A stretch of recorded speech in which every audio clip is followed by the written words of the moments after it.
campanita. Hola, buenas tardes. Gracias por venir. Yo se oye bien, ¿no? Porque esto desde aquí se oye un poco con retorno, pero bueno.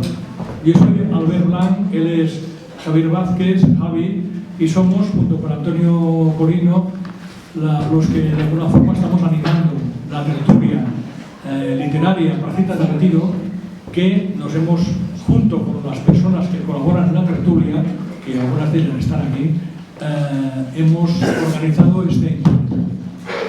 La culpa del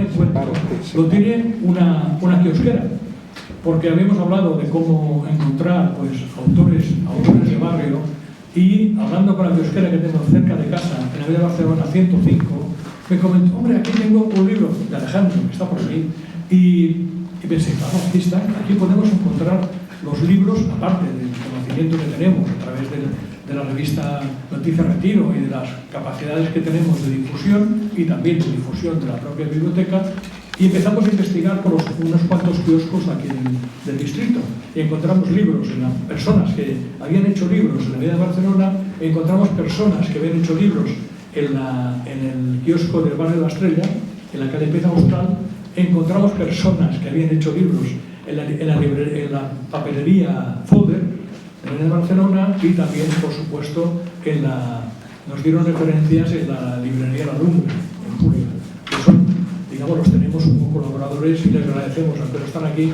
les agradecemos el tiempo que nos han dedicado.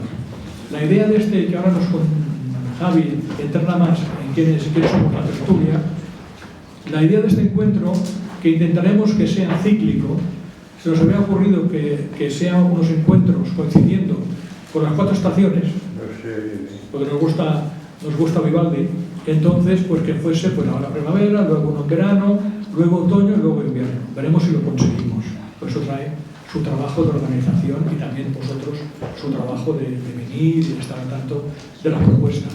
Entonces la idea es poner en contacto los escritores entre sí y escritoras para tener y poder intercambiar pues, información de las cosas que no se hacen, los problemas, las editoriales, tema muy importante, cómo editarlo, a ti cómo te lo han hecho, pues yo lo he hecho así, yo lo he hecho en una imprenta, una copistería, pues yo conseguí una editorial que nos hace medio caso, hay una asociación que no sé qué, en fin, todo este tema, y luego también poner en contacto a los escritores y escritoras con vecinos y vecinas de nuestro distrito. Nosotros tenemos una capacidad concreta de difusión, y también la Comunidad de Madrid, a través de las bibliotecas, de esta biblioteca en concreto, Elena Fortún, a la que agradecemos a su directora la amabilidad de habernos cedido el espacio y haber entrado en su capacidad de promoción. Le agradecemos pues, el espacio y le agradecemos la atención que nos está dando, aunque nos falte el aire acondicionado, que ya veremos ahora cómo lo conseguimos. Vamos a ver si tenemos influencia. Entonces, la idea sería, hemos hecho una lista de los tertulianas y tertulianos que en este momento están ya colaborando en la tertulia, que hacemos unas reuniones mensuales. Los que queráis información, luego aquí apuntamos los correos electrónicos y os mandamos información, y luego es una relación que es alfabética, para tener ahí la capacidad de saber a qué le toca después, y por otro lado, el que hay también personas que sin estar en la tertulia sí van a intervenir, pues han solicitado pues van a intervenir, y por supuesto somos personas abiertas y democráticas, y en medida que el tiempo nos lo permita intentaremos pues dar el tiempo a las personas que nos han dicho que pueden intervenir hacia el final del acto. Los tiempos previstos, calculando las personas que somos, son unos 5 minutos por intervención. Agradeceremos la brevedad. Yo mismo voy a intervenir y voy a ser muy breve para dar ejemplo. Entonces, y también tenemos la campanita, por si vemos que en el fragor de la explicación de la publicación o de la lectura del relato, pues nos pasamos un poco del tiempo. A mí me gustaría, bueno, nos tenemos ahí la mesa hemos vendido un libro, es importante, se ha vendido un libro con noticia. Y también a mí me gustaría, bueno, nos gustaría a nosotros que tengamos un poco de tiempo para comentar cosas, o sea, no solo la lectura, sino al final, o si os parece, en medio de las intervenciones, pues el poder comentar, el poder hacer preguntas a los autores tanto por los temas que aquí se estén planteando, como pues, de opiniones que podáis tener en los temas, de temas literarios y de temas pues, relacionados con la actualidad, en fin, lo que os parezca inconveniente. No tenemos el micrófono de sala, o sea que os rogaría, si queréis intervenir, o acercaros aquí, o bien, pues un poco así, como Pavarotti, pues desde del propio asiento, pues levantar la mano y intervenir. Y si os parece, empezamos la lectura, y empezamos por Evaristo Cadenas, que tiene que irse y nos ha pedido que sea el primero. Entonces, lo que sí rogaríamos, que ahora me lo comentabas algo, bueno, primero, perdón, falta que Javi nos explique. Como ha dicho Albert, yo soy Javier Vázquez, el jardinero de la tertulia, él es el gestor, y Antonio nos hace de cronista, aparte de las actividades. O sea, de las actividades también queremos informar de las actividades que se hacen en el distrito, lo que pasa es que no las anunciamos, hacemos una crónica posteriores. Las crónicas las hace Antonio. Y bueno, evidentemente pues encantado de tanta gente, yo realmente me quedo sorprendido. Y hoy os comento lo que es la Plaza de Retiro. La Plaza de Retiro es una tertulia que se reúne quincenalmente para compartir datos breves referidos sobre literatura y cultura, dados a quienes lo merecen, a quienes les escucharse y conocer nuevos autores y autores. En nuestra web encontrarás las entradas no se te entiende nada. En nuestra web encontrarás que yo estaba acostumbrado al teatro, entonces, bueno, cuentas tanto.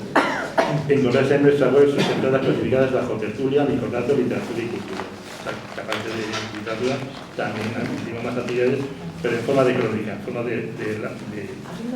una crónica breve sobre la actividad. Ya sea lector, escritor, observador, curioso o comentarista activo, esta tertulia es para ti. Te invitamos a dejar tu huella, sugerir temas, compartir relatos o intervenir en las tertulias. Tu voz suma. Echa un vistazo regular a nuestra web para no perder los artículos frescos, los relatos, notas sobre el distrito, la literatura y los eventos culturales que te interesan. Una vez más, mil gracias por estar aquí. Tenemos muchas historias que contar y juntos podemos compartirlas. Y ahora, bueno. Me ha dicho Albert que no me enrolle, que no diga que soy de León y que no sé qué y que no sé cuánto. Este poema que voy a leer está relacionado precisamente con los incendios que este verano ha habido en la provincia de León, muy cerca de mi pueblo. Y decía José Hierro que los poemas no se explicaban porque se explican solos. Así que el título del poema es Ardieron los árboles. Me quema la lengua este fuego que circunda el campo del olvido. Arden las articulaciones vertebrales del asombro por el incendio. Hasta aquí ha llegado el humo que huele a pinos y jara ardiendo. ¿Es humo o es niebla?, pregunta el pastor a la puerta de la majada. Es la huella de la inmensa hoguera infernal que se intuye tras el horizonte. El cielo tan nublado que ni sale el sol porque el infierno está cerca. No dejes de venir este verano. El camino de los palomares está a salvo y en la casa tengo lumbre domesticada para iluminar tu sonrisa y mi tristeza. Esta es la edad del nudo en la garganta y de la luz que ilumina lo incomprensible. Ardieron los árboles para recordarnos lo que fuimos y lo que seremos. Un semillero de vida y muerte.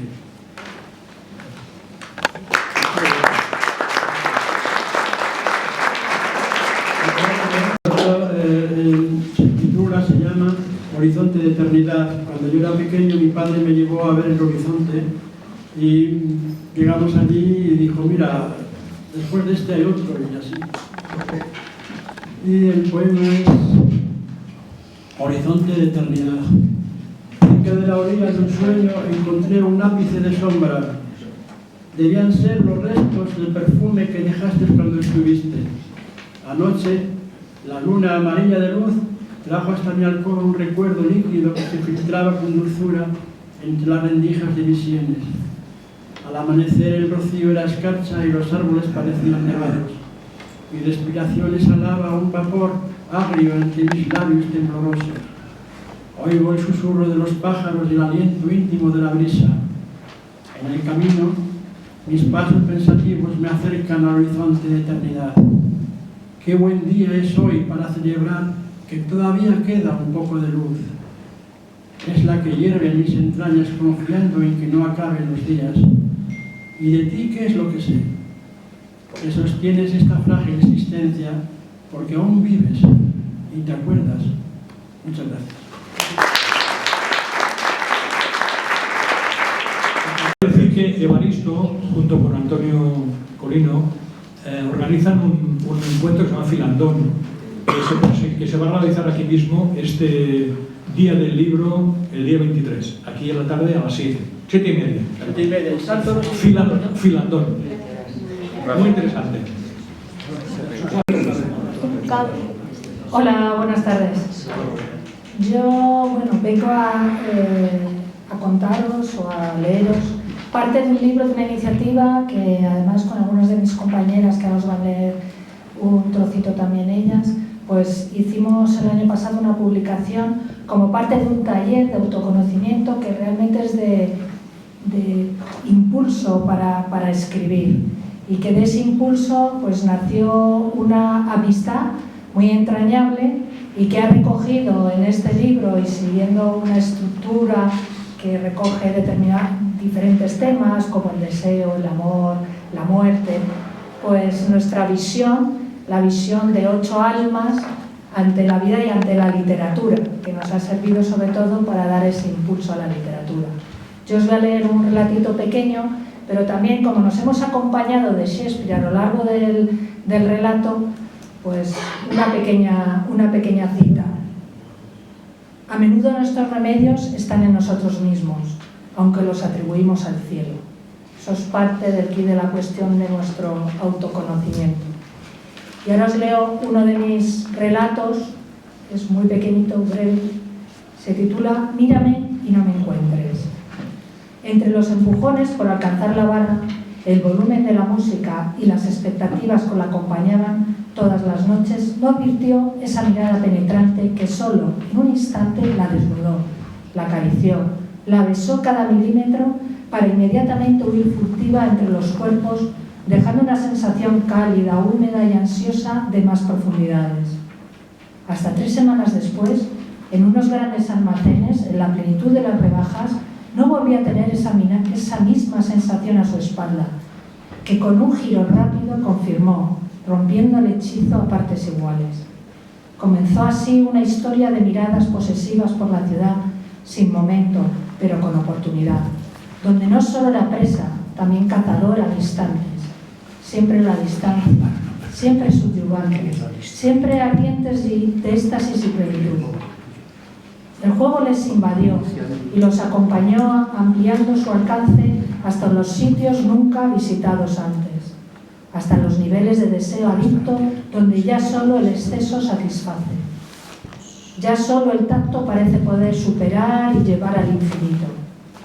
Ahora le viene a la memoria como un mantra ese momento, esa ocasión que no quiso perder de tocar las estrellas y que terminó como empezó, levantando la mirada, pero también alargando el brazo.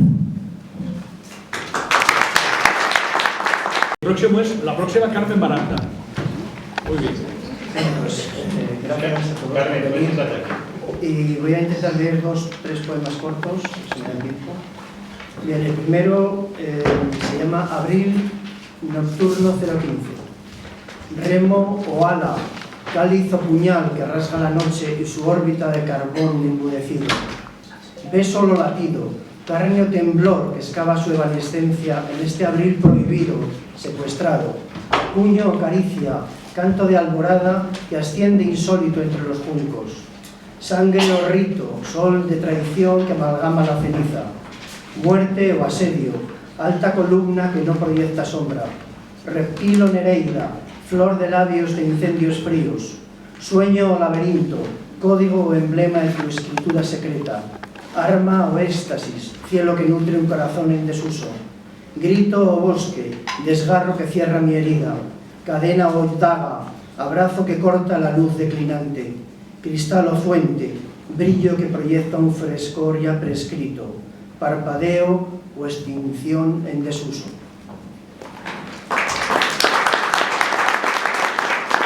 Se titula Acudo al temblor.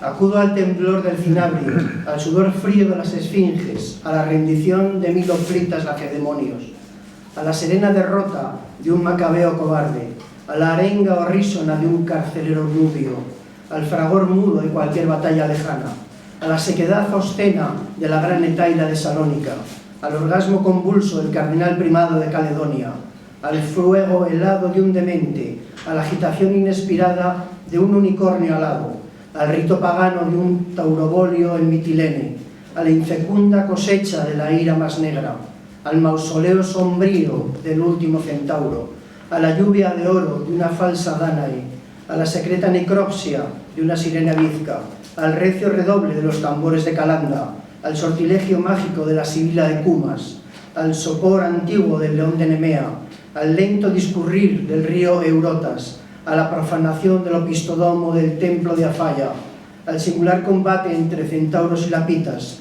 al duelo a primera sangre de 2 petrimetres de Amiens, al cántico matutino de los monjes de Silos, al fugaz estrépito del resentimiento que endurece. Muchas gracias.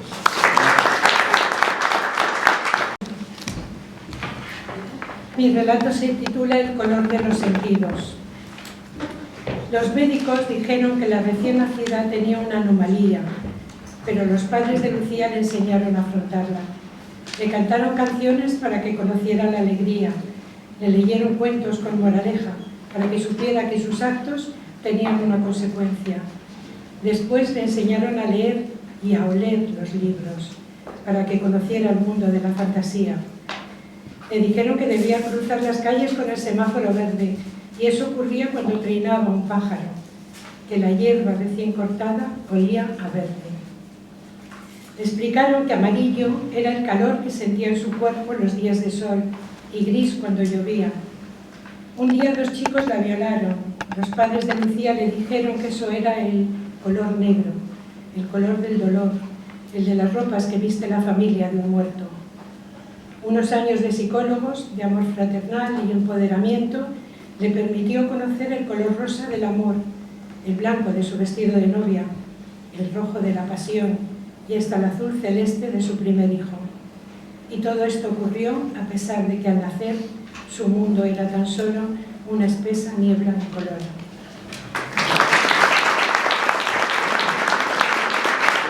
Por orden así alfabético, yo os voy a ser rápido. Voy a también es un texto breve y se llama Mi ventana abierta. Comparto la barandilla del balcón con un vecino que ha colocado un pequeño bebedero de agua para los pájaros de la urbanización. Acuden gorriones y alguna paloma. Se pasean por la barandilla y llegan hasta la ventana de la habitación donde estoy todo el día tecleando en el ordenador. La paloma, más atrevida, entra por la ventana abierta y se pasea por el teclado, pulsando la palabra paz. Luego sale por donde ha venido.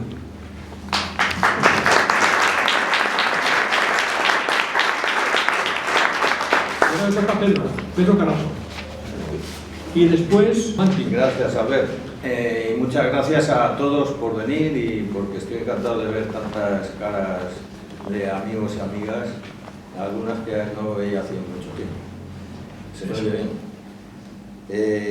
Gracias a la tertulia de Placita de Retiro por la organización y por el trabajo.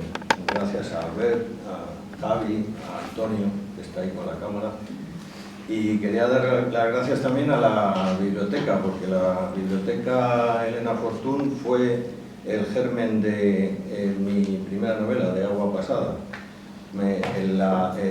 Nació en un taller de escritura creativa de ficción criminal que hice aquí en la Elena Fortún. Os voy a leer una reseña que es la que he enviado a la tertulia sobre el libro, sobre la novela, y después el primer capítulo, que tampoco entero, o sea que no voy a ser voy a ser breve. A finales de los años 80 del siglo XX, un alto ejecutivo es encontrado asesinado en un céntrico local de Copas de Madrid. El detective Berrendero y su peculiar ayudante indagan en el entorno personal y profesional del muerto investigación que tendrá por escenarios reconocidos lugares de la capital de España y un país extranjero. Agua pasada es mi primera novela escrita en el tiempo de retirada, cuando he dejado de estar sometido a la dictadura de los horarios y he podido usar la libertad para poner la literatura en un lugar prominente de mi vida. También es cierto que a ello me han empujado en buena medida circunstancias personales no deseadas que hace 2 años y medio golpearon mi vida anterior. Podéis encontrar, encuadrar Agua pasada en el género de novela negra o denominaciones similares, policíaca, detectivesca o simple ficción criminal. Como dice mi editor en la contraportada del libro, está escrita con un estilo directo y una acción continua que hace mantener el interés del lector desde la primera hasta la última página. He procurado que la caracterización del detective Berrendero y su ayudante adecue a la acción de cada escena, dotándoles de sus virtudes y defectos sin dejar de mostrar la nota característica de los secundarios, como ese abogado que habla todo seguido, preguntándose y respondiéndose, o el conserje que dice no querer hablar pero lo hace por los codos para sentirse protagonista.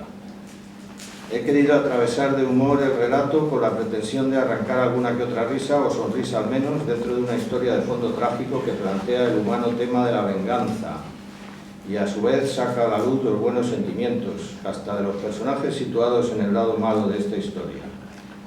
La novela reivindica el empeño de los protagonistas por hacer bien su trabajo, pese a la limitación de medios, sin caer en la rendición y sin miedo a cuestionarse hasta el final si han hecho todo lo necesario. De tal forma, el lector queda invitado a continuar la historia. Un asesinato, Madrid como un personaje más, sospechosos cambiantes, narcotráfico, acción sin tregua, un viaje transatlántico, humor, la venganza y las miserias humanas, pero también los buenos sentimientos y el amor por el trabajo bien hecho. Todo eso contiene agua pasada que a veces sí mueve molino.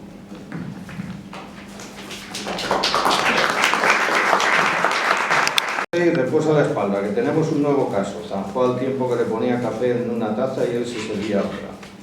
El Real Madrid, Pedro. Otro de carteristas, otra estafa, asesinato, dijo tajante Berrendero. Dio un sorbo a su taza de café y extendió a Corín la última edición de un periódico de la mañana en el que el ayudante pudo leer que José María Carvajal, un alto cargo del Banco de España, había sido asesinado. «Ostras, jefe, esto ya es caza mayor», reaccionó Antonio abriendo mucho los ojos. «Sí, puede ser nuestro gran caso, así que hay que ponerse las pilas, ¿me entiendes?» «Sí, jefe, he citado a la viuda de la víctima que me ha llamado hace 1 hora. Estará a punto de llegar», dijo Berrendero. Una mujer de unos 30 años, esbelta y de discreta belleza, empujó en ese momento la puerta del despacho que Corina había dejado entornada, en la que estaban grabadas las palabras Berrendero, detective privado. Y los 2 hombres se pusieron en pie en el mismo instante en que la mujer entró en la estancia. Llamaba la atención el contraste entre ambos. El que estaba detrás de la mesa, no muy alto, de complexión atlética y calva incipiente. El otro, de cuerpo voluminoso, marcado por una prominente barriga y abundante pelo en la cabeza que remataba un bigote bien poblado. «Bienvenida, señor Alonso», le dijo el jefe estrechándole la mano y asintiendo a la pregunta de si él era el señor Berrendero.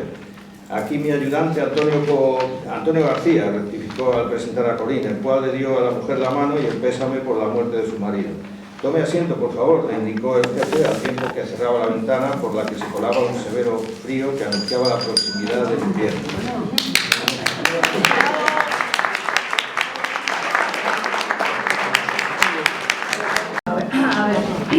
Yo voy a leer del libro que antes introdujo Susana, un pequeño cuento, y bueno, pues como bien también introdujo ella con Shakespeare, como bien dijo él, estamos hechos de la misma materia que los sueños.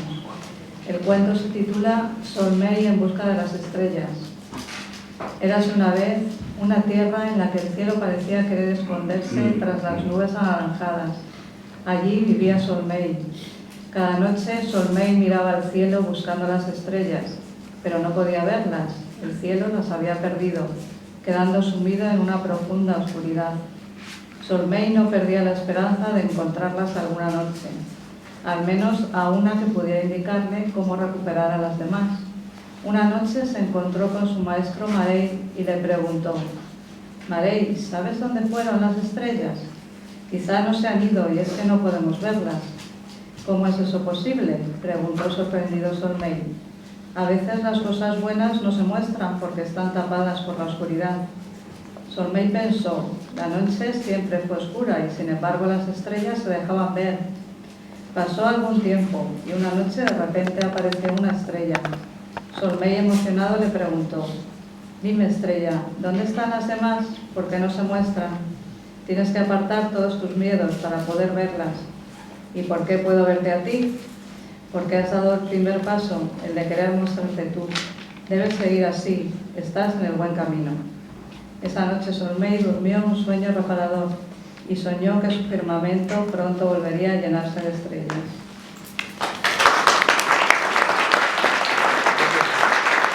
Luisa Fernández. Si Luisa puedes irte poniendo ahí la silla, estupendamente. Ahí está, yo te veía. Hola, buenas tardes. Bueno, yo voy a leer algunos fragmentos de una novela mía titulada Emboscada en Fago. Es un true crime y, bueno, para no perder más tiempo no explico más. Está basada en un asesinato real. El que iba a ser el último día de su vida, Miguel Grima se levantó alrededor de las 10 de la mañana como solía hacer habitualmente. Estaba desganado, tenía pendiente preparar unos papeles que habría de presentar para pagar el IVA de Casa Tadeguaz, su pequeño, aunque confortable, hotel rural de piedra y madera. Es lo habitual en Fago, en pleno Pirineo de Huesca. La gente designa las casas por el apelativo de quien las construyó o las habitó en su día, haciendo caso omiso al número o al nombre oficial de la calle en que esté o quien sea su actual propietario. Miguel Grima, el alcalde de Fago, comió sobre las 3:30 de la tarde. A esa hora ya había almorzado su esposa, Celia Stalry, una mujer nacida en Alicante.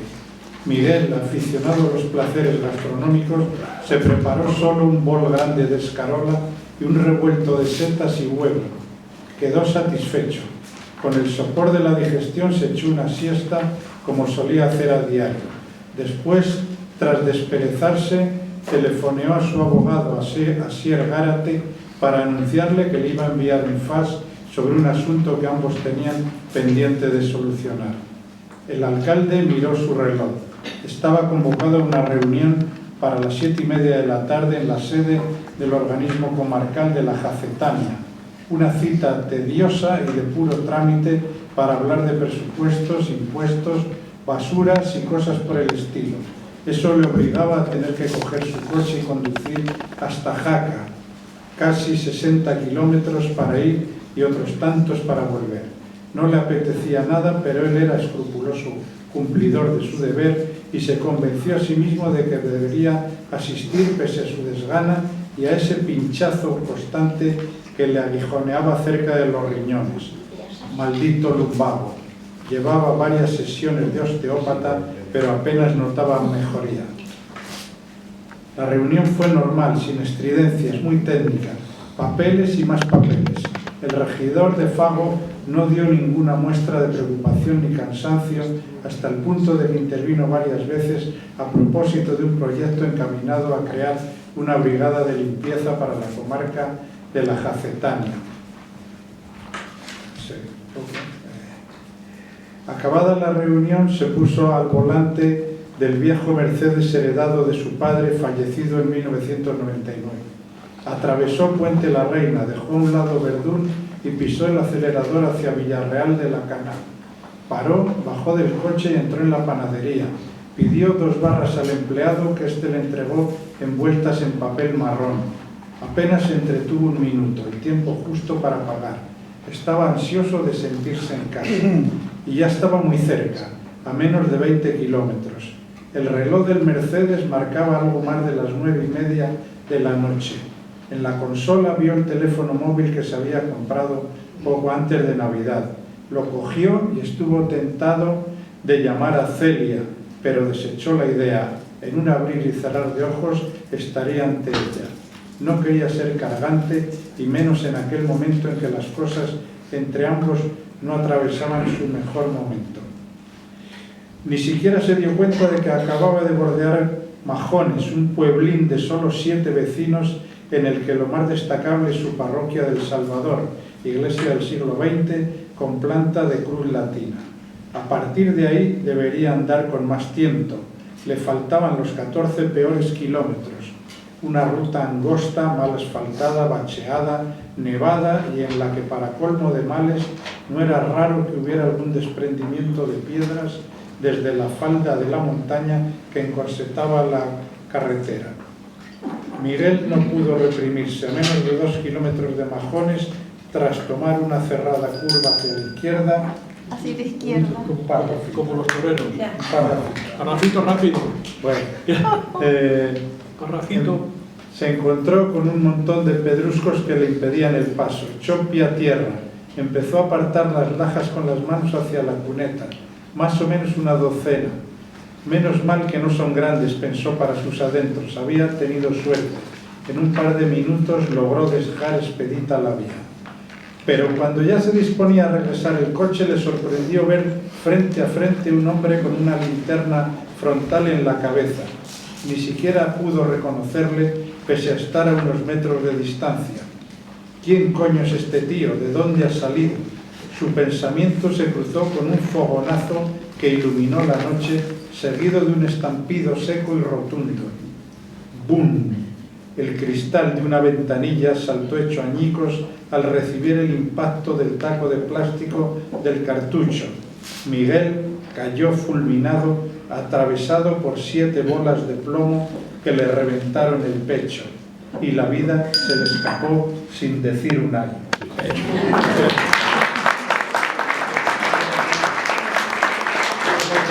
Y luego Fernando Fernández. A ver, que bueno, muchas gracias por la iniciativa de Albert, que no es muy importante, pero estamos aquí, y otra cosa. Y de Javier y de Bueno, y de todos. de todos. Todos. El que primero entró en contacto. Bueno, y luego que mi apellido está mal, le falta la mitad. Ya me lo ha dicho. Es Fernández Miranda, ¿vale? Bueno, yo tengo varios cuentos, libros de cuentos, y tengo otros de pensamientos y haikus, pero he elegido el principio de esta novela, que me siento muy orgullosa porque es sobre la historia de mi familia mexicana, aunque sea el 80% ficción, pero bueno, se llama Catrinas y Azares. Y bueno, me siento muy contenta y quería leeros el principio nada más, para que tuvierais un poco de interés, pero lo tengo ahí. Si queréis luego, sí. Es la vida de Consuelo, que era mi abuela. Dice: cuando Madrid temblaba por las bombas y en medio del silencio, entre estallido y estallido, solo se oía el grito atemorizante de las sirenas, Consuelo se encontró sola con sus hijos en un piso oscuro, con un largo pasillo que parecía la entrada a una cueva. Atrás habían quedado las reuniones misteriosas de su marido con hombres que llevaban camisas negras, se llamaban camaradas y hablaban en susurro. A Consuelo le inquietaba lo que pudieran estar tramando. Parecían ladrones planeando un atraco. No le gustaba aquella gente que apenas saludaba y deambulaba por aquel pasillo oscuro, siempre con un gesto hosco que se percibía a pesar de aquella penumbra. Cuando se encontró sola en aquella ciudad herida, ya no importaban sus rasgos indígenas, ya no importaba que fuera tan diferente a sus padres y a su hermana. Había aprendido a sentirse orgullosa de sus orígenes desconocidos, que tanto le habían hecho sufrir durante su infancia. Y en aquellos momentos de devastación, volvió a acordarse de Zora, la que consideraba su verdadera hermana, a la que tanto extrañaba. Recordó el día en que Zora llegó por primera vez a la casa familiar, la de su infancia.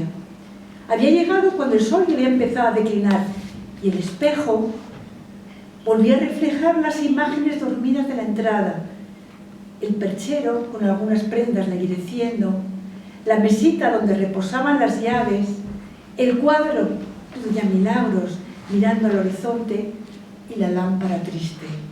Consuelo, nada más verla, se colocó junto a ella, frente al espejo. Aquel día le gustó contemplarse a su lado, tan parecidas. Las dos prietitas, con los mismos ojos negros, que daban la sensación de que veían lo que los demás no llegaban a vislumbrar. Aunque su madre, a la que Zora llamaba Doña Milagritos, le dijo que era la nueva sirvienta. Ella sabía que Dios le había mandado una hermana de verdad, distinta a Rosaura, la que todos llamaban su hermana, tan blanquita como sus papás. Zora era la única sirvienta que hablaba algo de español. Lo traía recién estrenado, lleno de santos, vírgenes y oraciones aprendidas de los padrecitos que se lo habían enseñado acercándola a las divinidades. Sin embargo, ella prefería las ánimas del purgatorio porque le parecían cercanas, como familiares muertos que caminaban hacia el cielo. Domingo, el padre de Consuelo, que era profesor, fue completando su vocabulario, convirtiéndolo en más terrenal, aunque ella nunca abandonó el mundo de las ánimas con las que no dejó de comunicarse. Enseñó a Consuelo a invocarlas. Solo tenía que pensar en ellas. Y con el pensamiento, sin tener que usar palabra alguna, se acercaba a ellas.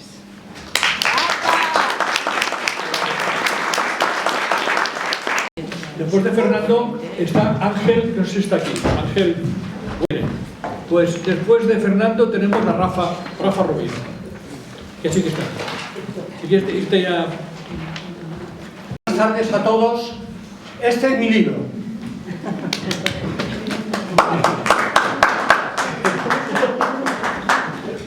Señores escritores, señores de la organización, señor Lange, eres el único que se ha sacado el reloj, qué bien.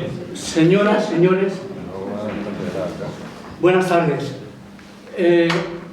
Yo, como veo menos que un gato de escayola, no les voy a leer nada. Os lo voy a contar, pero os voy a contar algo muy breve para no salirme de la hora. En todo libro, como en cualquier folleto, como en un periódico, todo el ABC de un periodista es informar, formar y entretener. Y eso es lo que yo he pretendido con este libro. Por otra parte, hay que tener en cuenta que es un libro pequeño, breve, que, como dice el prólogo, presenta una serie de curiosidades. La primera de ellas es el título, es decir, las andanzas de Don Quijote tienen que ver con el libro de Cervantes, pero como eso es un ladrillo que poca gente se lo lee, pues yo he hecho una cosa muy pequeña, muy breve, amena, para entretener. El libro, por otra parte, tiene que entretener, entusiasmar e incluso apasionar, porque si no, no se lee, si no, no llega al público. ¿Me oyen bien todos? Sí, sí, seguro. Por tanto, ¿qué puedo decir? Es un libro de humor, es un libro que tiene que ver con las andanzas de Don Quijote, al que he hecho bajar de su pedestal de la Plaza de España, porque era un momento en el que iban a reformar la plaza y Don Quijote no se sentía a gusto allí. Por otra parte, es que el IVA iba a ser muy caro, y ya le dice Sancho, le dice, bueno, mi señor, yo haré lo que usted me diga que haga. Y entonces se van por Madrid, visitando barrios, visitando sitios y lugares. No les voy a contar mucho más porque entonces no se lo leen, de manera que el resto lo tienen aquí. ¿Qué más puedo decir? Que es un libro de humor, es un libro de humor de fantasía, un libro fantástico, no es humor negro, es un libro con el que podrían pasarlo bien los niños, los menos niños y los ya niños grandes como somos nosotros. Por tanto, esto es lo que os puedo decir. Y ya digo, no os cuento más, porque entonces no se nos leen. Bueno, solo añadiría que es un libro, ya que se puede intervenir. Por supuesto. Es un libro dedicado al amor de su vida, que es Eugenia, y que falleció hace un año.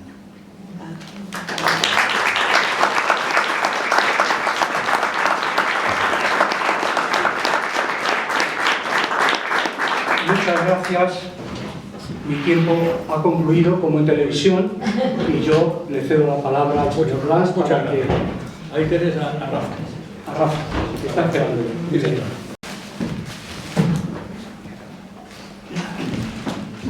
Así vamos a solicitar. Muy bien, así lo dejo. Sí, funciona así. Bueno, buenas tardes a todos. Lo que no sé, después de mostrar esto, es que hace un señor como yo en una tertulia que se llama de microrelatos. Bueno. Es verdad que aprender de los poemas que antes nos habéis recitado, del avance que nos ha hecho Susana de su libro y su compañera, del que has hecho tú mismo, y por supuesto ocurrirme lo que me ha ocurrido, te ha ocurrido a ti y a otro compañero que se van a quedar al inicio del relato. Bueno, y sin más paso a leer el resumen de mi obra. Cuando al amparo de la Ley de Memoria Histórica se iba a proceder a la exhumación de los restos contenidos en la fosa de Monroyo, un inesperado testigo declaró que también estaban enterrados los de André Favart, un voluntario francés en la Guerra de España, y los de Mercedes, a la que su antiguo amante, el comandante Ángel Melero, aprovechándose de su situación de poder, incluyó entre los ejecutados. Esta es su historia, la de su amor y la de su compromiso con Socorro Extremo, una operación diseñada por el gobierno de la República con el depósito de un capital en un banco suizo destinado a ayudar a los que el temor a la represión de los vencedores les impedía salir al país. La de Andrés, que lo hará por el puerto de Alicante, embarcado en el Strandburg, un navío de 1.382 toneladas, que se hizo a la mar con más de 3.000 personas, convirtiéndose en la primera patera de la historia. La de su auxilio y la de los que creyeron que solo se había perdido una batalla y que la guerra continuaba en el Pirineo francés, en la empresa Valladolid. Camarada, esto es una brigada de guerrilleros. Por la mañana hacemos leña y carbón y por la noche sabotajes.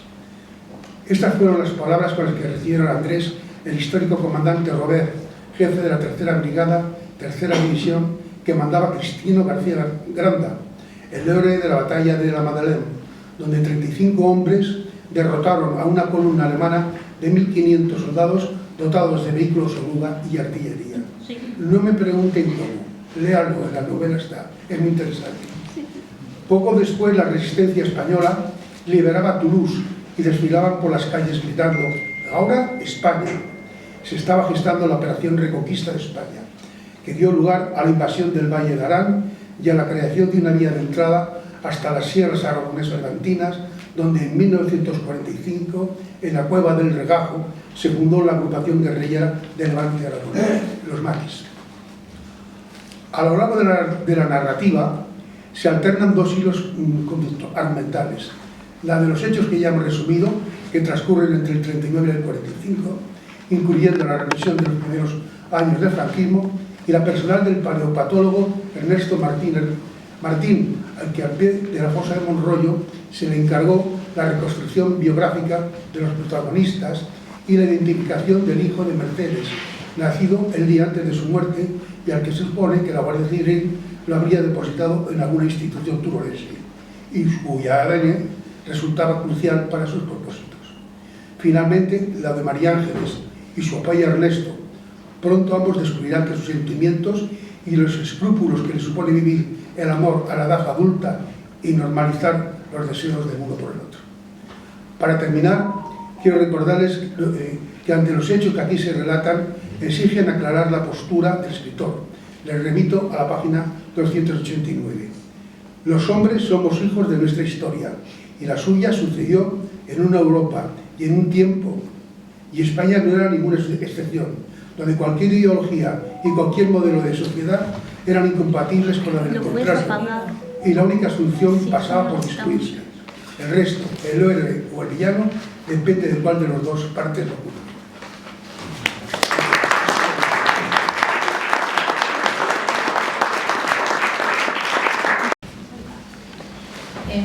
Yo soy una de las 8 personas que hemos hecho este libro. Una mirada a nuestro yo, bueno, es el que ha introducido Susana. Ana también ha leído otro pequeño relato. Y yo quería decir, bueno, primero agradecer a la organización, a la biblioteca y bueno, a todos vosotros por haber asistido. Lo que quería añadir como un plus es que este pequeño librito contiene, aparte de los relatos, unas ilustraciones. La autora es, de todas ellas, es Ana, igual que la portada, también es ella, una persona licenciada en Bellas Artes que ilustra fenomenal. Y al hilo de lo que ha comentado Susana, nuestro taller se estructuraba, creo que 6-7 partes. El relato que yo voy a leeros está dentro de la parte que se titula Palabras azarosas y relatos cortos. Voy a ponerme las gafas porque si no, no puedo leer nada. Y también al hilo de lo que ha comentado Susana, la frase de Shakespeare que lo introduce es la brevedad es el alma del ingenio. Y el relato que yo voy a leeros, que la ilustración es esta, no sé si más o menos llega a verse, pero si no la veis, luego ahí hay algún ejemplar del libro y podéis hojearlo. Se titula La vida mágica. Vivía en la guarida de un monstruo que cada noche, zigzagueando, escupía llamas de gritos, insultos y amenazas. Recorría el pasillo dejando a su paso un pestilente olor a odio y amargura que pintaba las paredes de un color rojizo. Cuando los pies del monstruo limpiaban el frío mármol, Crisálida abría la ventana y volaba a la luna. «Cuéntame un cuento», le decía a la luna. Y la luna contaba y Crisálida cantaba. Una noche de luna llena, su canto fue oído por el todopoderoso Dios de los cielos. Esa noche, disfrazado de amor, yació con Crisálida, que conservaba intacta su virtud. Al despuntar el alba, Crisálida abrió sus piernas al notar que algo muy fuerte y poderoso quería abrirse paso y pugnaba por salir de sus entrañas. Sorprendida, vio una cara angelical que precedía a un cuerpo vigoroso. «Me llamo Newman», dijo el recién nacido poniéndose de pie. «He sido engendrado con pasión y un gran poder. Cuando un ser violento vuelque su furia sobre una mujer indefensa, me bastará mirarle a los ojos para que quede petrificado y convertido en polvo». Al despuntar el alba, el monstruo, sin anunciarse, entreabre la habitación de Crisálida, ofreciendo a Newman su primera víctima. Un fuerte soplido transforma el polvo en gotas de rocío por toda la eternidad.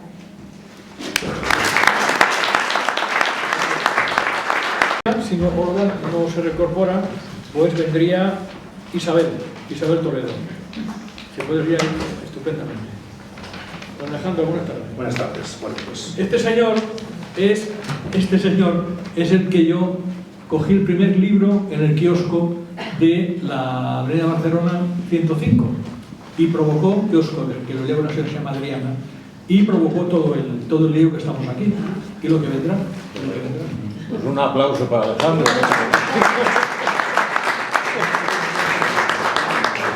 Sí, fue una casualidad que este hombre, pues no sé, le dio por comprar un libro, le toqué la frente, no estaba mal.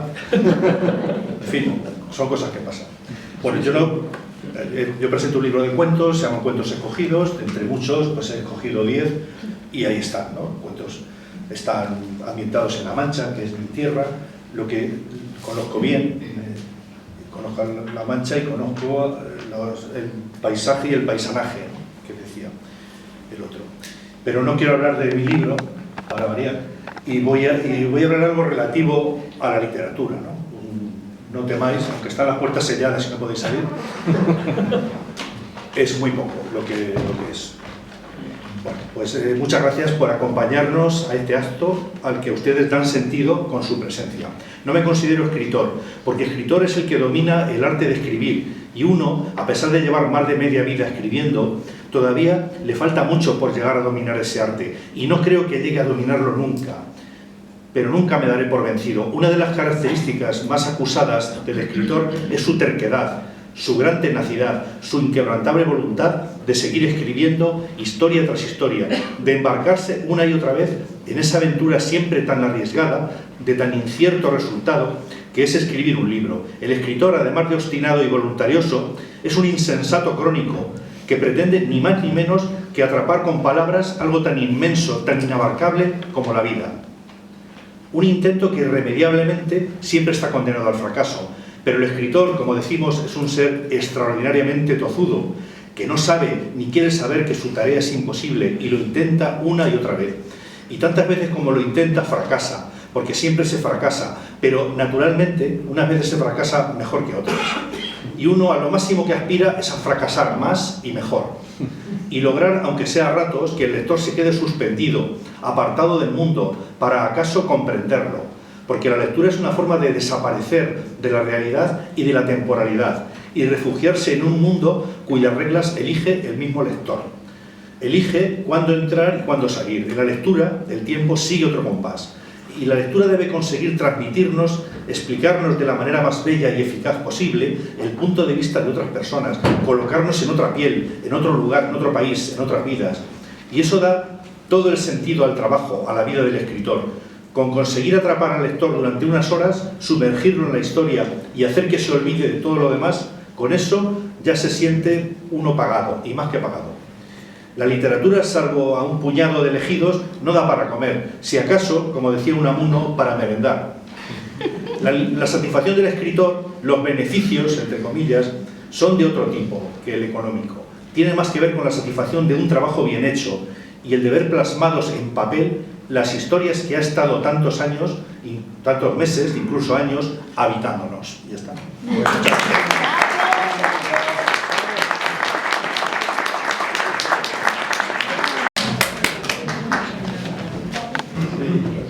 Hola, buenas tardes. Este es un poema dedicado a la mujer rural que vivía hace unos años en los campos. Mujeres invisibles que nacieron sin fecha, de las que apenas queda algún recuerdo.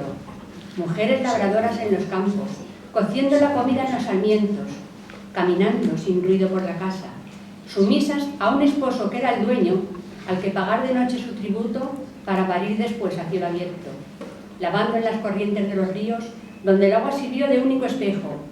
Ellas, que levantaban a la aurora sin ni siquiera el gallo estar despierto, para ordeñar la ubre que da leche, donde migar después el pan moreno. Casi niñas, bordaban en la tarde aquel ajuar para cumplir su sueño, porque no era mujer quien no tenía siempre un zagal bebiéndole en el pecho, ausentes casi siempre de placeres, sin más perfume que el que tiene el heno, y que al año estrenaban un vestido para la romería de su pueblo. Por sus casas, el tren de la vejez pasaba casi siempre antes de tiempo. Si viudas, no tenían ya más vida que el de llevar después un luto eterno. Para ellas no hubo nunca 8 de marzo, ni placas con su nombre en los paseos. No pudieron luchar por la justicia, porque en la tosca mesa en que crecieron, si alguna vez se precisó su firma, lo hacían casi siempre con el dedo. Pero también libraron la batalla, aunque nunca tuvieron el derecho de levantar la voz, porque su grito siempre se quedó ahogado en su silencio.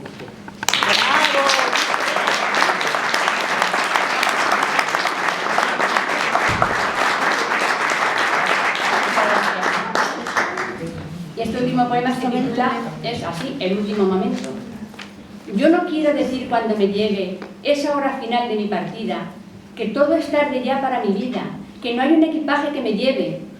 Por eso quiero amar, reír 1000 veces, soñar aunque con luz esté despierta. Para el que quiera entrar, mi puerta abierta, repartir ilusión siempre con creces. Que la flecha del otro no me hiera, poder estar a bien conmigo misma, ser un atardecer en la marisma, aun sabiendo que a veces es quimera. Mas mientras recorremos el sendero, nadie piensa en el fin de su camino, y vamos ignorando que el destino nos lleva a ese lugar que es el postrero. Y no sabemos ver la luz del día, ni disfrutar de todos los sentidos, agradecer a Dios que estamos vivos y embriagarnos sin más de la alegría. Por eso, ante las buenas reflexiones que hacemos en momentos de cordura, nos envuelve también esa locura que nos hace vivir malas pasiones. Y en la hora del último momento, recuerdas la promesa que te hiciste y quisieras cumplir lo que dijiste, pero entonces se te ha acabado el tiempo.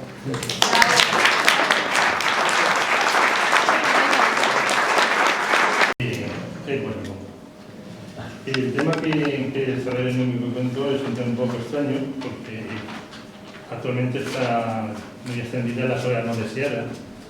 Y este microrelato surgió a la vez como microrelato y como título a la vez, como soledad deseada. Yo no sé si a vosotros os gusta una soledad como esta, pero a mí de luego me encantaría. El microrelato está ilustrado por una amiga mía llamada Paula Cabellos. También queremos ilustradores en la web. Tampoco les pedimos que hagan que se maten, ¿no? Un esbozo, un apunte, un bosquejo, en fin, algo sencillo tendría estupendamente para un blog de microrelatos. Bien, pues después de la charla viene la soledad deseada. Marcos se mantenía a duras penas a sus 70 años con su modesta jubilación. Por un rebote familiar le había tocado la herencia de una pequeña casa en un pueblo de provincias. Nada que ver con la minúscula guardilla de Lavapiés, cuyo alquiler le comía más de la mitad de la pensión. Calculó que aquella herencia le podría suponer un cierto desahogo económico y comenzó a mover los papeles para hacerla efectiva. Pero se le pasó por la imaginación las consecuencias en su vida que supondría aquella decisión. Una vez arreglados los papeles, dispuso de lo necesario para el traslado, que no fue más allá que 2 grandes maletas. El viaje se alargó más de lo previsto y la casa estaba en peores condiciones de lo que se imaginaba. Aún así, pudo dormir con cierta tranquilidad a pesar de las campanadas de la iglesia y algún que otro perro y gallo. No se podía decir que aquel pueblo tuviera una gran vida social. Frente al casino, la librería y la casa de cultura había actividades suficientes como para pasar un buen rato. Internet funcionaba a medias, aunque eso no le impidía abrir un blog para contar sus aventuras y desventuras de su nueva vida. Nunca llegó a hacer realmente nuevos amigos. Lo que más le parecía una amistad era su relación con los contracturos de los jueves en una taberna próxima a la librería. Pero un día cayó en la cuenta de que en aquel exilio era más libre que en toda su vida.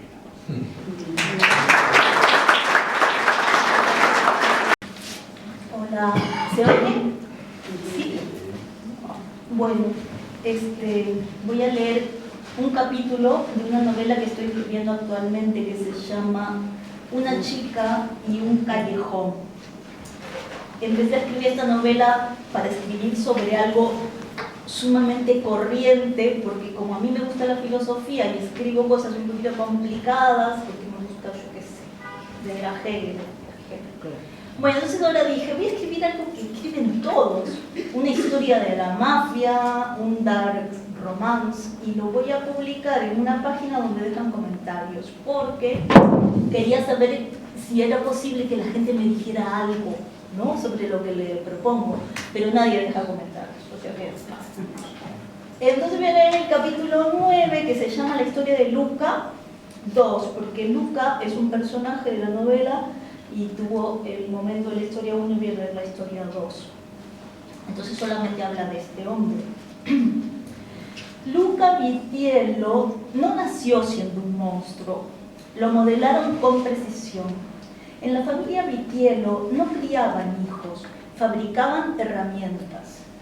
Aquella mañana, como todas, Luca se levantó a las 6 en punto en el ático de Pedralbes. El suelo de mármol estaba frío bajo sus pies descalzos. No encendió ninguna luz, se movía en la penumbra como si la oscuridad fuera su estado natural. 1 hora exacta de entrenamiento, pesas, sombras, golpes que nunca fallaban, sin música, sin distracciones, solo el sonido controlado de su respiración y el impacto seco de sus puños contra el saco. Se duchó con agua helada, se vistió con un traje oscuro hecho a medida en Nápoles y bajó al garaje. Su Audi A8 negro arrancó sin hacer ruido.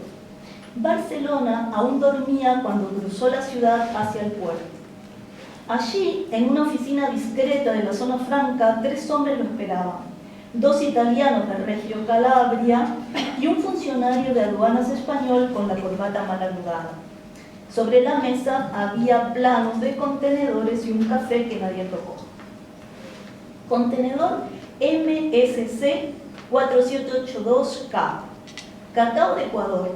Llega el jueves, dijo Luca con su voz baja y neutra. El gancho ciego está limpio. El rescatador actuará entre las 4:15 y las 5:40. Nadie abre nada antes. Los italianos asintieron. El español sudaba a pesar del aire acondicionado. Lucas solo lo miró una vez. Fue suficiente. El hombre bajó la vista y firmó los papeles sin preguntar.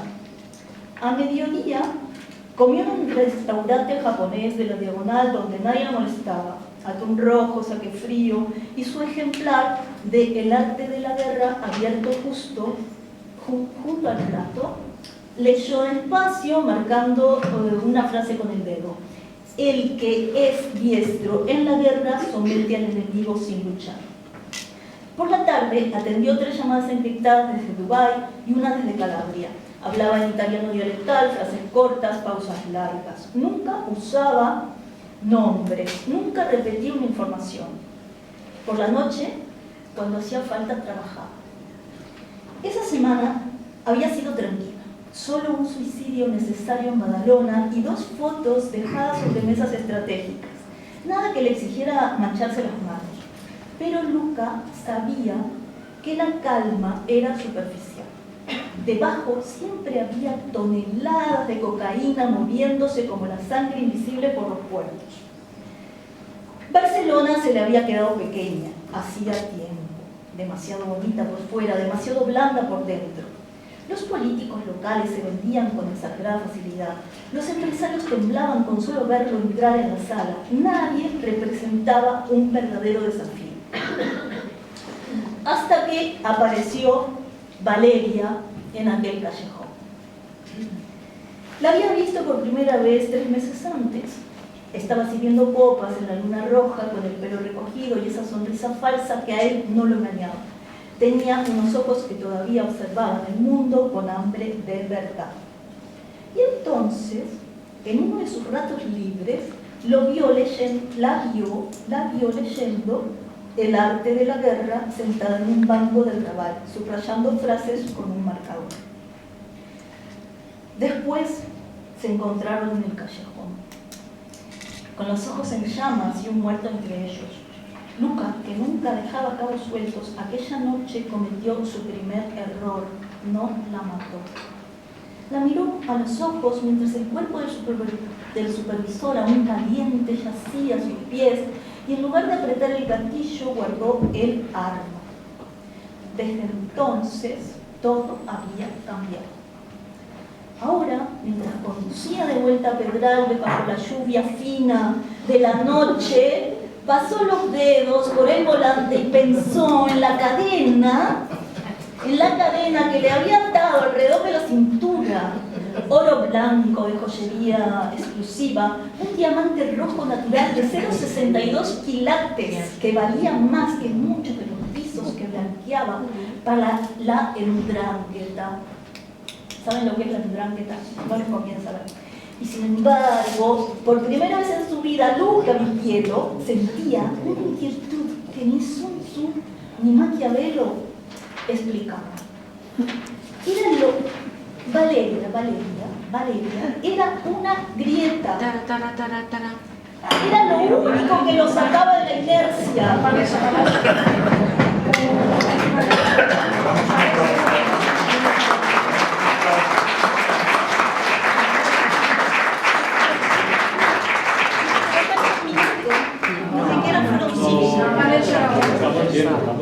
Eso me vas a perdonar. No soy Marcela Simonetta, esa es una cosa importante. Y luego interviene Isabel Villena. Isabel está aquí, ¿verdad? Claro. Bueno, muy cortito. Mi nombre es Jorge Moreira. ¿Escondo la campana? Sí, muy cortito. Me voy a sacar el reloj, como debe ser. Estupendo. Muy cortito, pero algo súper importante. Yo dirijo la revista, una revista que se llama Mujeres Migrantes, que es una revista que no trata solo de mujeres y solo de migrantes, es una revista de cultura que surge desde una asociación que se formó en la Universidad Autónoma de Madrid hace varios años y que la revista trata de algo que yo soy escritor también y sé mucho del proceso que vivimos quienes intentamos comunicar algo, La revista trata de algo que tiene que ver con una nueva cultura que está apareciendo. Como siempre tiene detractores y tiene amantes, que tiene que ver con una cultura histórica, hispánica, una cultura, en mi caso argentina, que tiene mucho que ver con la hispánica, y un lugar como Madrid, que tiene recién un señor, que no me acuerdo el nombre, dijo que no iba a hablar de La Mancha, que es su lugar. Otro por ahí dijo, creo que el señor que está allá arriba, que era de otro lado, y que creo que todos, Jorge Drexler dice que yo no soy de aquí ni tú tampoco, y me parece que de eso trata la revista. ¿A qué los quiero invitar? Los quiero invitar, lamentablemente no traje ni tarjetas ni nada, pero les dejo un correo electrónico. Todo aquel que quiera acercar un cuento, una historia, un relato, una crónica, y le interese que la leamos, que la publiquemos, es bienvenido.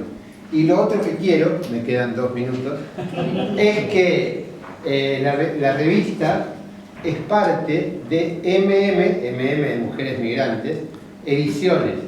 Somos una editorial de aquí del barrio, muy cerquita. Entonces, aquellos escritores que quieran, la idea, quienes conocen la industria editorial saben que mucho va para las editoriales y poco para los escritores.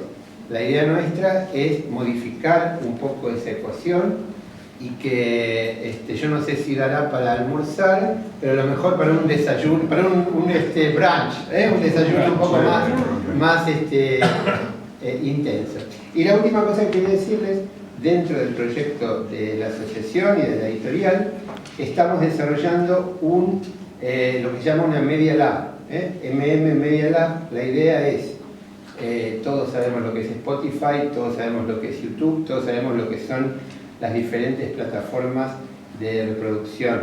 Bueno, la idea nuestra es generar una plataforma de distribución de saberes culturales que tienen que ver con la música, que tienen que ver con la literatura, que tienen que ver con lo audiovisual, dentro de un ecosistema que plantee mejores repartijas respecto de lo que se cobre, de lo que se gane por la obra de cada uno, y además algo que no esté diseñado por un algoritmo, sino que podamos participar todos desde el interés que tengamos, desde las obras que produzcamos. No me pasé los 5 minutos, gracias. Les digo, los que quieran anotar, les doy mi correo personal, muy fácil, Moreira escribe, muy fácil, moreiraescribe@gmail, es el mío personal. Y me pueden mandar a mí cualquier consulta sobre la revista. La revista está ahí en papel, pero si me mandan un correo, les mando la edición digital para el que quiera leerla sin necesidad de comprarla.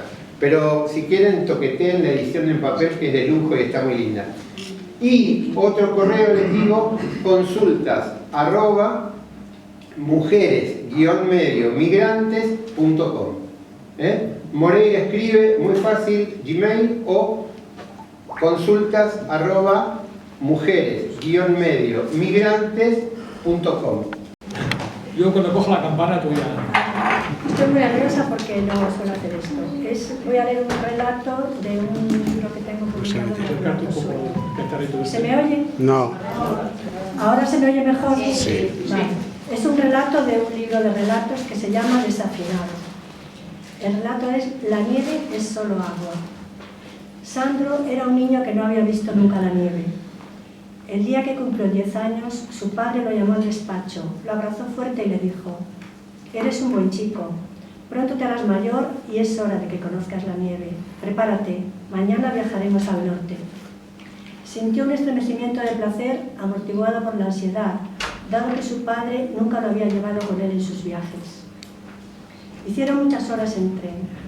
Hasta después de comer no empezaron a divisar los neveros, al principio salpicados aquí y allá, y que luego se fueron extendiendo hasta formar un extenso manto blanco que deslumbraba al mirarlo y obligaba a guiñar los ojos. Todo, árboles, tejados, caminos, aparecía cubierto por aquella capa que todavía desde la distancia Sandro sentía espesa, mullida y suave. Era el paisaje más bello que había visto nunca, y una gran serenidad se apoderó de él. Al llegar a la estación Lesky, vio un grupo de niños que confeccionaban un muñeco gigante con aquella materia blanca. Miró interrogante a su padre, que asintió con la cabeza, y corrió a jugar con ellos. En las manos desnudas sintió el tacto del frío que quema. Aprendió que el blanco puro no existe, pues está matizado por múltiples y cambiantes reflejos que le dan forma para que nuestros ojos lo vean. Conoció la alegría sin límite de revolcarse y caer una y otra vez en un abrazo algodonoso, sin impacto y sin ruido. Una cosa sí le extrañó: la nieve no tenía olor, y eso contribuyó a la sensación de estar viviendo un sueño. Había una niña menuda, muy pálida, que tenía una sonrisa preciosa. Al despedirse, le regaló una bola amasada con sus manos que parecía de cristal. Quiso conservarla y nada más subir a la habitación del hotel para cambiarse, la depositó con cuidado en el pollete interior de la ventana. Durante la cena, su padre le explicó que la nieve está formada por cristales de hielo que al precipitar se agrupan en copos. Para que eso ocurra es necesario que haga mucho frío. Sandro escuchaba robado y la voz enérgica y viril del padre le llenaba de orgullo. La camarera estuvo muy simpática con él y le guiñó un ojo mientras le hacía repetir de su postre favorito. Fugazmente deseó estar de vuelta en casa por la emoción de contárselo todo a su hermana pequeña. Sobreexcitado por las novedades, esa noche durmió poco. Al despertar, corrió a la ventana. La bola de cristal se había derretido. Quiso decírselo a su padre y empujó precipitadamente la puerta que separaba las dos habitaciones. Le dio tiempo a ver el revuelo de una falda roja que se escabullía y el gesto culpable de su padre. Recordó entonces la tristeza de mamá y pensó que después de todo la nieve es solo agua.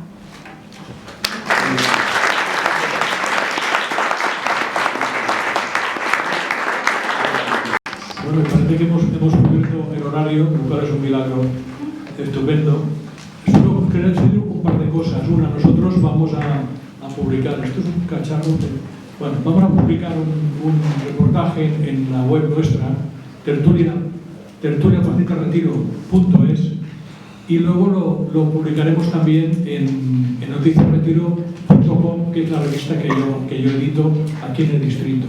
Entonces, a los escritores os pediría que nos mandéis una portada de los libros, una fotografía de la portada, en JPEG, que es un formato para poder editar en JPEG. Y lo mandáis, por favor, al correo. Hay un correo aquí, ¿no? En la gestión está. No, solamente está. Bueno, ya lo ponéis ahí en la página. Si no, lo mandáis a gestión@tertuliaplacitarretiro.es. Nosotros, como tenemos vuestros correos, os lo recordaremos también. Porque si estáis aquí es porque habéis recibido una convocatoria. Entonces, os lo recordaremos que nos mandéis esto para poder hacer el reportaje de lo que habéis leído aquí y hacer el reportaje con las portadas de los libros. Gestión arroba, ¿qué más? Gestión@tertuliaplacitarretiro, todo seguido, .es. Por si alguien se lía con los correos, en la web, en la parte de arriba, en el menú, hay una pestaña que pone contacto. Ahí podéis enviar lo que queráis. Y a partir de ahí, lo que enviéis, ya la numeración para lo que haga falta. Con los correos, Sí. también tienes esa posibilidad. Entonces, para seguir con el tema, ya iré acabando, el día 8, ya me hago lío de días, sí. El día 7 tenemos reunión de la tertulia y os mandaremos, en principio es aquí a las 7 de la tarde, aquí mismo en la biblioteca, por abajo, y estamos intentando que sea una tertulia a la fresca, que sea en un jardín que está justo aquí detrás y que parece que lo podremos utilizar para hacer la reunión, que eso no está mal con los tiempos que corren, pero bueno, eso es una. Y la otra es que organizamos el día, yo para no equivocarme, el día 8, aquí mismo, el día 8 de mayo, eso ya os mandaremos también la convocatoria, pero que Antonio me va a sacar la foto con él. El día 8 de mayo organizamos un homenaje a Elena Fortún. Elena Fortún, que es la escritora muy conocida que da nombre a esta biblioteca. Sabéis que es una mujer, bueno, que tuvo todos sus problemas, tuvo que escribir con seudónimo, y nos vamos a hacer el homenaje porque es el no sé cuántos aniversario, el 74 aniversario de la muerte de Elena Fortún, y además vamos a centrarnos en su personaje más conocido, que es Celia, que es el personaje Celia. Entonces, estamos buscando Celias, o sea, porque nos gustaría que este acto va a tener dos partes, una de una intervención de María del Valle Palma sobre Elena Fortún como mujer y como escritora, y luego una segunda parte que va a ser lecturas de libros de Celia, de párrafos, que seleccionaremos aquí. Y entonces nos gustaría que hubiesen Celias. Digo, por si vosotros conocéis, que seguro. En Madrid hay 53.740 Celias. No las he contado yo, por poder comprobar, pero es la estadística municipal. O sea que de 50.000 que tengamos, yo creo que podemos tener aquí 15, pues estaría muy bien. Si conocéis Celias, por favor, que nos escriban para que estén en la lista de lectoras del libro, de los libros dedicados a Celia por parte de Elena Fortún. Y si queréis algún comentario, estamos, por supuesto, abiertos a escucharos, y si no, pues agradeceros vuestra presencia. En esto recogemos la idea de los convocantes, haceros la presencia, y posiblemente vamos a hacer otro encuentro, esperemos con más escritores, esperemos con más público, porque vamos justitos, a finales de junio. Y ahí sí que exigiremos el aire acondicionado, como hoy si la cosa se nos ha despistado. Muchas gracias. No para